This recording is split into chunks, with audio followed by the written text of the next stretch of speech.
psychological tips on how to read anyone fast and easy. Hello everyone, welcome back to EBLINE. We're back again with another video for you guys. Today we're going to tell you guys about a mind-blowing skill that can help you in every walk of life. We're going to talk about mind reading. You guys have seen shows and movies about it. Don't you ever wish to be like Professor X from the X-Men or 11 Things? How cool would that be? I'm sure you've often had moments in your life where you wanted to know what the other person was thinking or feeling. Well, guess what? You guys can do that in real life too.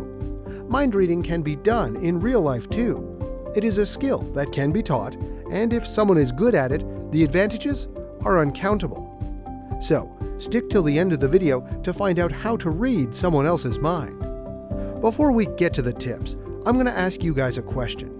Why is reading someone else's mind even that important when you can just talk like people usually do? Well, did you guys know that actual words, or talking, is like only the 7% of the entire communication process? Body language constitutes 55%, and the tone that you talk in constitutes 30% of the communication process. That means you're considering only 7% of the entire communication process. Reading someone else's mind is also useful, as you can save someone from the effort or discomfort of verbally describing their thoughts. According to world-renowned researcher P.L. Harris, mind reading is the capacity to interpret the behavior of others and oneself in terms of underlying mental states like feelings, thoughts, beliefs, and desires. It proves to be extremely helpful while communicating with people who have certain disabilities that impair their communication skills, and as a result, they don't get understood well often. You find out their true thoughts and emotions that are often shielded. We're going to tell you some tips on someone else's mind, and of course, since we always get the best content for you, these tips have been extracted by taking into consideration the expertise of many detectives, researchers, and psychologists. Now, read our minds. And hit the like and subscribe button, and turn on the notification bell so you don't miss any updates. First of all, if you want to read someone else's mind, make sure you're not projecting your own thoughts and considering them the other person's. Didn't get it? Let me put it out simply. Don't judge or assume. If you assume something about someone or judge them, you already have painted a picture in your head. Always keep an open mind and be objective. Never let your emotions or past experiences affect what you think about someone. According to Dr. Judith Orloff, who is the MD of Psychology Today, logic alone won't tell you the whole story about anybody. You must surrender to other vital forms of information so that you can learn to read the important nonverbal intuitive cues that people give off. So, make sure you give the other person a chance to paint their picture on a fresh canvas, not the one smudged with your assumptions and judgments. Have you ever tried to notice small details in someone's appearance? They tell so much about the person. For example, a guy walking hastily on the street has some ketchup on his shirt, accompanying an unflattering and prominent sweat stain. The shirt is unbuttoned at the top and one cuff is hanging.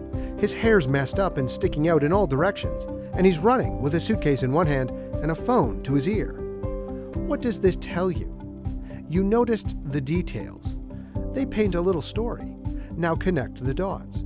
The unbuttoned shirt and open cuff, an overall messy appearance, shows that he's in a haste because he's late. His attire says that he's late for work. Did breakfast in a hurry, so there's a nasty ketchup stain adorning his shirt. The sweat stain says that the shirt is old. The point is, always pay attention to the appearance and the tiny details. The details often have the briefest stories. Here's a fun fact for you guys.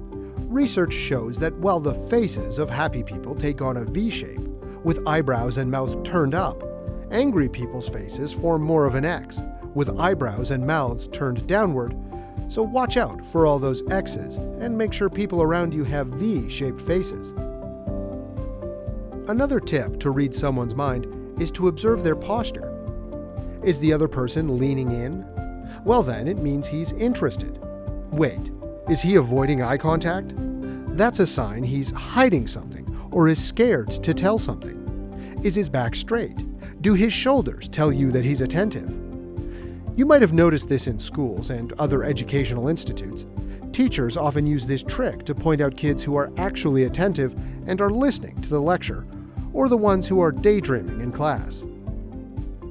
Scan the overall behavior of someone. Make sure you have enough knowledge about someone's behavior that you can differentiate usual from unusual.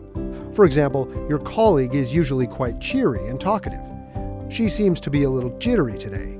She's avoiding eye contact too, something she rarely does whenever she's anxious. Her behavior is unusual. She's clicking her nails too, another sign. Her voice is a little more shrill too. That indicates her anxiety. How do you know that? Well, you know her usual behavior enough to point out her unusual behavior. How do you know how someone acts usually? Knowing someone's common behavior, where they're the least influenced and are being their true selves, is a very important part of mind reading. The famous book, In the Silent Language of Leaders, How Body Language Can Help or Hurt How You Lead, the author states that a number of errors that people make when trying to read people, and one of them was that they don't get a baseline of how they normally act. You have the best chance of knowing someone's least guarded version by making small talk and taking careful emotional steps that lead you closer to them. For all the teenagers watching this video, when do you know it's time to abandon all the gadgets and hide behind your books? When your mom's tone changes and starts to indicate danger. The change in tone can also be very helpful in reading someone's mind. The change can indicate emotions like anger, anxiety, softness, intimidation, etc. People usually use an assertive tone while ordering. A soft tone is often used to coax. What kind of words is the person using? I bought another expensive car. The another indicates that he bought another car. The expensive tells us that he's hinting towards the price. The overall sentence tells us that a great portion of his self-worth relies on praise by other people. For this purpose, he is flaunting. Have you seen crime shows? Of course you have. If you try to look for one common thing in all the good detectives, what would it be? That every single one of them takes risks. Why do they take risks? Well, they trust their gut feeling. Trusting your gut feeling is a big factor in mind reading. Sometimes you have all the pieces of a puzzle except for one. Your gut feeling is the last piece that puts the whole puzzle together and completes the picture. According to Dr. Judith Orloff, gut feelings occur quickly, a primal response. They're your internal truth meter, relaying if you can trust people. Make sure you know the right questions to ask. Deviating for no reason can adversely affect the process of reading someone. Knowing little things about the person, like what ticks them off, what softens them, what makes them anxious, is extremely important, as it can lead to some important turns. According to Justin Barisso's article, that he wrote after interviewing a real FBI agent who had served for 23 years, it is advised to use action words to get an idea of how someone's thinking process works. For example, if your boss says she's decided to go with brand X, the action word is decided. This single word indicates that most likely your boss is not impulsive, weighed several options, thinks things through. Action words offer insights into the way a person thinks.